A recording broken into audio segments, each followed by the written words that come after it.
ढाकिया डाक लाया, ढाकिया डाक लाया। राम राम दोस्तों, स्वागत है आपका हमारे चैनल नकली डाकिया में। आपसे आज मैं बहुत ही एक रोचक जानकारी सुनना चाहूँगा, रोचक विचार कह लीजिए आप इसे, या फिर एक एनालॉजी कहिए जो मैं ड्रॉ करना चाहता हूँ दो चीज़ों के बीच में। जैसे कि आपको पता होगा, कुछ दिन पहले मैंने एक वीडियो शेयर की थी हमारे चैनल पे, जिसमें मैंने आपको हमारे कैलेंडर में जो BC और AD है उसका मतलब और उसमें डिफरेंस क्या है, उसका वो कैसे निकल कर आया, या कैसे, जिसमें मैंने आपको बताया था कि क्राइस्ट के जन्म ने एक नए युग की शुरुआत की इस कैलेंडर में, और वहाँ से ही जो डिफरेंस पता चलता है हमें। और आप अगर उस वीडियो को देखना चाहें तो उसका लिंक यहाँ पर मैंने दे रख सका है, आप उसमें देख सकते हैं कि जो मैं आपको बताना चाह रहा हूँ कि क्या अंतर है, वो सब आपको उसमें जानकारी मिल जाएगी। लेकिन मैं एक एनालॉजी ड्रॉ करना चाह रहा हूँ उस चीज़ में जो BC और AD जो हम कैलेंडर में यूज़ करते हैं, और कैसे क्राइस्ट के जन्म ने एक नई युग की शुरुआत की उस कैलेंडर में, जहाँ से BC और AD का एक ट्रांजिशन पीरियड है। तो मैं एनालॉजी किससे ड्रॉ करना चाह रहा हूँ, वो आप एक चीज़ देखिए कि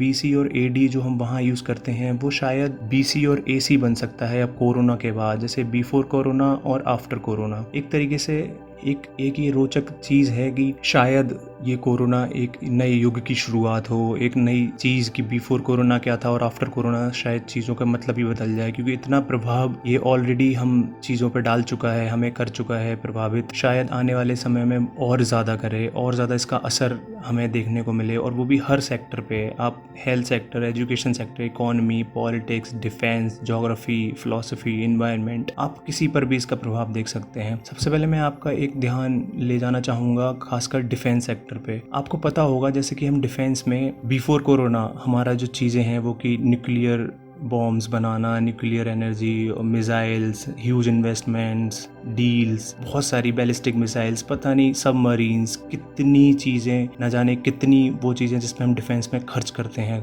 करोड़ों रुपए खर्च करते हैं। लेकिन आफ्टर कोरोना ये चीज़ रियलाइज़ करने की ज़रूरत है इस हमें, आपको, इस दुनिया को, हमारे देश को, कि क्या ये डिफेंस चीज़ें जितनी भी हमने डिफेंस मैकेनिज्म अपना रखा है आज तक, क्या वो काम आया इस वायरस के अगेंस्ट? प्रूव्ड वर्थलेस, कुछ काम नहीं आया। हमें एक रीथिंक करने की ज़रूरत है डिज़ार्मामेंट की तरफ पूरी दुनिया को, कि हम सारे आर्म्स त्याग दें। किस चीज़ से लड़ रहे हैं हम? एक दूसरे से, मानवता से।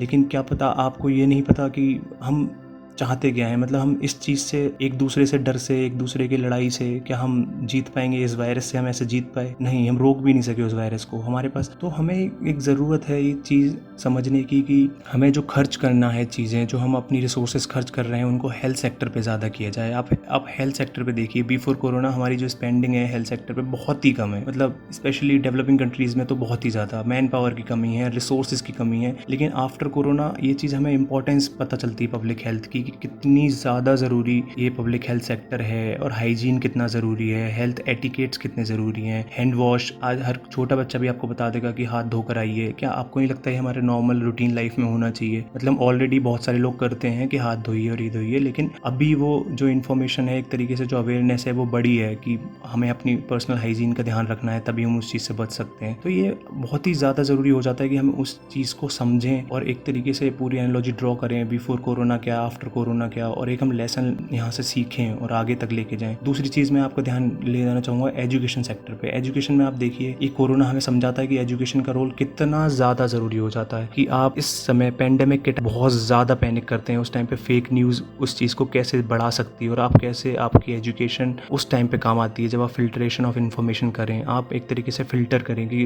कहाँ से इन्फॉर्मेशन आ रही है, उसका सोर्स क्या है। तो एक तरीके से जो एजुकेशन का मेन पर्पज़ होता है कि रैशनैलिटी आपके अंदर डेवलप करती है, वो तर्कवाद आता है आपके अंदर। आप तर्कपूर्ण चीज़ें से आपको क्वेश्चन करते हैं कि यार ये कैसे सही हो सकता है। इतनी सारी फेक न्यूज़ से लड़ने के लिए एक ही चीज़ है, वो है एजुकेशन, और आपको सोर्स देखना उस इन्फॉर्मेशन का। और एजुकेशन सेक्टर पे बहुत ज़्यादा खर्च करने की ज़रूरत है हमारे देश को, इस दुनिया को। तीसरा, आप इकॉनमी में तो आपको पता ही होगा इकॉनमी की हालत कोरोना की वजह से क्या हुई है। बिफोर कोरोना क्या था, आफ्टर कोरोना पता नहीं क्या होगा। सब एक डर में है, मंदी चल रही है। दूसरा, यहाँ तक की हो गया कि हमें लाइव्स वर्सेस लाइवलीहुड चुनना पड़ रहा है इन दोनों के बीच में से एक। अभी जैसे सरकार ने लॉकडाउन कर रखा है, तो जो जीविका है लोगों की, लाइवलीहुड जो है उसको सपड़ रहा है कई जगह से, और हम जीवन को चुन रहे हैं उसके ऊपर। और आप आफ्टर कोरोना आप देख सकते हैं शायद डिजिटल पेमेंट्स और ज़्यादा बढ़े, क्रिप्टो करेंसी का उदय हो, ज़्यादा फोकस वनरेबल सेक्शन पे होना चाहिए, जो कि हम बहुत सारी जो चीज़ें जैसे PDS का यूज़ कर रहे हैं, पब्लिक डिस्ट्रीब्यूशन सिस्टम, जहाँ पे हम चावल, गेहूँ, बहुत सारी चीज़ें बांट रहे हैं लोगों को। दूसरा मनरेगा, जो रूरल एम्प्लॉयमेंट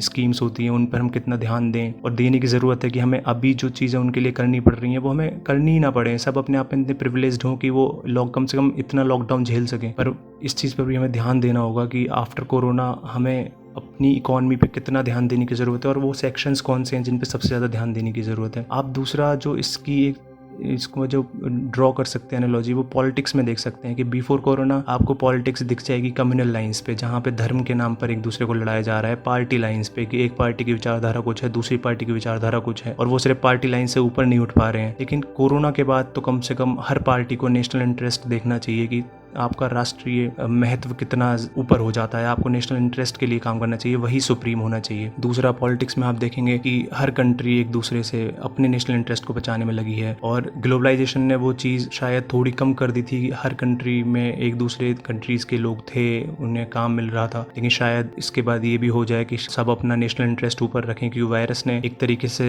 सब तबाह कर दिया है। एक दूसरे अब सब अपने नेशनल इंटरेस्ट अपना ऊपर रख रहे हैं, और एक दूसरे के देशों के लोगों को शायद काम ना दें, जो कि हो सकता है रिवर्स ऑफ ग्लोबलाइजेशन वेव देखने को मिले। तीसरा, मैं आपकी तरफ एक और चीज़ जो बताना चाहूँगा वो ज्योग्राफी के ऊपर, जैसे कि आप भूगोल में हम देखें कि बाउंड्रीज हैं हर देश की, सॉवरेनिटी है, टेरिटोरियल ऑक्यूपेशन करना चाहते हैं, डिस्प्यूट्स हैं कि हम इस ज़मीन के विवाद के पीछे हैं, हमें ये ज़मीन चाहिए, हम उसके पीछे लड़ रहे हैं, ये वाली बाउंड्री इस देश की है। लेकिन आपको नहीं लगता पूरी दुनिया बॉर्डरलेस ही एक तरीके से आफ्टर कोरोना आपको दिखेगा कि बॉर्डरलेस है दुनिया? वायरस ने नहीं देखा कौन सी बाउंड्री किस देश की है, वो हर बाउंड्री उसने क्रॉस करी, हर देश में लगभग प्रभावित किया है उसने। तो बाउंड्रीज नहीं रोक पाई इस फ्लो को, वायरस के फ्लो को। तो मैं ये आफ्टर कोरोना ये भी रियलाइज़ करने की ज़रूरत है कि हम ये जो बॉर्डर्स हैं वो मानव ने जो बना लिए हैं, दुनिया में जो लकीरें खींच दी हैं, उन वो कितनी वर्दी हैं, कितना बचा सकती है लोगों को, और क्यों हम ऐसा कर रहे हैं? सिर्फ मानव से डर रहा है, वायरस से क्यों नहीं? मतलब एक तरीके से हमें एक सोचने की ज़रूरत है कि बॉर्डर्स नहीं बचा सकते ऐसी पैंडेमिक से। और एक चीज़ जो बहुत ही ज़्यादा ज़रूरी हो जाता है वो है हमारा पर्यावरण, हमारा नेचर, हमारा एनवायरनमेंट, जिसको हमने सबसे ज़्यादा एक्सप्लॉइट किया है, इतना ज़्यादा कि उसे ये तरीका अपनाना पड़ रहा है अपने आप को रिपेयर करने के लिए। मतलब इस हद तक हमने एक्सप्लॉइट कर दिया कि ये तरीका उसे उठाना पड़ रहा है। एक चीज़ और देखेंगे आप यहाँ पर कि जैसे गांधी जी की फिलॉसफी बहुत ज़्यादा प्रासंगिक हो जाती है, रेलिवेंट हो जाती है, कि जैसे गांधी जी ने कहा था, आप सभी ने सुना होगा, कि धरती के पास इतना है कि वो हर किसी की ज़रूरतें पूरी कर सकती है, लेकिन इतना नहीं है कि किसी का लालच पूरा कर सके। जैसे आपको पता ही है, मानव इतना लालची हो गया है कि पर्यावरण नहीं दिख रहा उसे, क्लाइमेट चेंज नहीं दिख रहा, अंधी दौड़ में विकास की शामिल हो चुके हैं हम। बस विकास चाहिए, अंधी दौड़, यही नहीं पता कहाँ जा रहे हैं, क्यों जा रहे हैं, क्या कर। तो आफ्टर कोरोना हमें कम से कम ये रियलाइज करने की तो ज़रूरत है ही कि पर्यावरण से हमें क्या चाहिए और हम कितना एक्सप्लॉइट करें उसे, कितना हमें बहुत ही ज़्यादा जागरूक होने की ज़रूरत है इसके बाद। और जो लास्ट में आपको बोलना चाहूँगा वो है जो हमारी फिलोसॉफिकल इंटरप्रिटेशन है लाइफ को लेकर और चीज़ों को लेकर, वो बिफोर कोरोना क्या थी और आफ्टर कोरोना क्या होगी। जैसे कि कोरोना ने कम से कम हमें इतना रियलाइज़ कराया है कि नथिंग लास्ट्स फॉर एवर, कोई भी चीज़ हमेशा नहीं रहती, कभी भी कुछ भी हो सकता है। तो लॉकडाउन ने आपको इतना समय दिया है कि आप अपनी लाइफ के बारे में सोचें, अपने मीनिंगफुल बनाएं उसे। आप सोचें कि आपकी लाइफ का मीनिंग क्या है, आप क्या करना चाहते हैं, क्या आप वही कर रहे हैं लाइफ में जिस चीज़ को आप हमेशा करना चाहते थे, या जो आप करना चाहते हैं उससे आप कैसे कर सकते हैं। बहुत सारी तरीके आप ढूंढ सकते हैं, निकाल सकते हैं, ताकि आप वो कर सके जीवन में जो चीज़ आप करना चाहते हैं, जिससे आप प्यार करते हैं। सिर्फ ये नहीं कि सिर्फ हम भी उस विकास की दौड़ में शामिल रहें, अंधों की तरह चूहों की रेस में दौड़ते रहें कि हमें यही नहीं पता कि हमारी लाइफ का मीनिंग क्या है, पर्पस क्या है, बस लगे हुए हैं। तो इतना समय दिया है, थोड़ा दार्शनिक होना भी ज़रूरी है, थोड़ा समझना ज़रूरी है हमारे जीवन के अर्थ को, और इसे कैसे हम अर्थपूर्ण बनाएं, कैसे मीनिंगफुल बनाएं, कैसे दूसरों की सहायता करें। बस आज की डाक में बस इतना ही था। तो अगर आपको ये जानकारी अच्छी लगी हो, अगर आप इससे थोड़ा रिलेट कर पाए हो या लगा हो, हाँ, इस बात को दूसरों तक भी पहुँचाएँ और थोड़ा अपने ऊपर ध्यान दें, देश के ऊपर अपनी जिम्मेदारी समझें और इस मानवता के प्रति समझें अपनी जिम्मेदारी को और इसे निभाएं। बाकी आप जो भी सुझाव देना चाहें वो दे सकते हैं हमारे कमेंट सेक्शन में। आप एक चिट्ठी भी लिख सकते हैं, लेटर, यानी कि किसी भी हमारे इस एड्रेस पे जो मैं दे रहा हूँ आपको डिस्क्रिप्शन में। और अगर कोई सुझाव हो आपका कि इस टॉपिक पर वीडियो बनाएं, तो हम अगली वीडियो उस टॉपिक पर बनाएंगे आप हमें अब लेटर में लिख सकते हैं और उसका पूरा श्रेय आपको जाएगा और आपके नाम का अनाउंसमेंट भी करेंगे। तो देखते रहिए और शेयर कीजिए। जिस तरीके से फेक न्यूज़ फैलती हैं इस देश में, थोड़ा हमारे चैनल को भी अच्छी जानकारी बातों पर भी फैलाइए। धन्यवाद।